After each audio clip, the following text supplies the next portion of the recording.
America మాజీ అధ్యక్షుడు Jimmy Carter కన్నుమూశారు. 2 నెలల క్రితమే ఆయన 100 ఏళ్లు పూర్తి చేసుకున్నారు. అమెరికాకు 39వ అధ్యక్షుడిగా పనిచేసిన జిమ్మీ కార్టర్ 2002లో నోబెల్ శాంతి పురస్కారాన్ని అందుకున్నారు. ఎక్కువ రోజులు అమెరికా అధ్యక్షుడిగా పనిచేసి చరిత్ర లిఖించిన జిమ్మీ డెమోక్రాటిక్ పార్టీ సభ్యుడు. కార్టర్ మరణంపై ప్రపంచవ్యాప్తంగా ప్రముఖులు సంతాపాన్ని వ్యక్తం చేస్తున్నారు.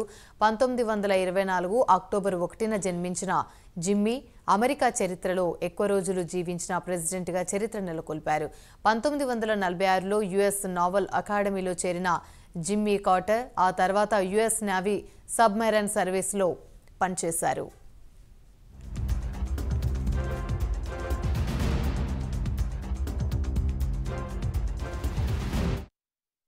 మిలిటరీ సేవలు ముగించుకున్న తర్వాత తమ కుటుంబంతో కలిసి సొంతంగా వ్యాపారం ప్రారంభించారు. అమెరికాలో జాత్యహంకారాన్ని చూసి తట్టుకోలేక రాజకీయాల వైపు అడుగులు వేశారు. 1976లో రిపబ్లికన్ పార్టీ ప్రెసిడెంట్గా గెరాల్డ్ ఫోర్డుపై గెలిచి యుఎస్ ప్రెసిడెంట్గా బాధ్యతలు చేపట్టారు.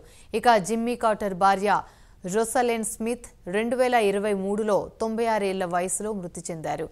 జిమ్మీ కార్టర్ స్మిత్ దంపతులకు 4 సంతానం. జిమ్మీ కార్టర్ కొడుకు జాక్ కార్టర్ యుఎస్లో బిజినెస్ మ్యాన్గా ఉన్నారు. జార్జియా గవర్నర్గా వ్యవహరించారు.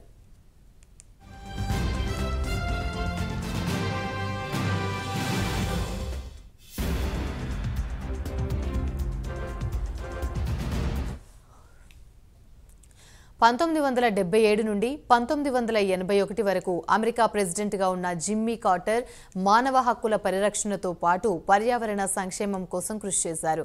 1978లో ఇజ్రాయెల్, ఈజిప్ట్ మధ్య శాంతి ఒప్పందం కుదుర్చడంలో జిమ్మీ కార్టర్ కీలక పాత్ర పోషించారు. జిమ్మీ సేవలను ప్రపంచ నేతలు కొనియాడారు.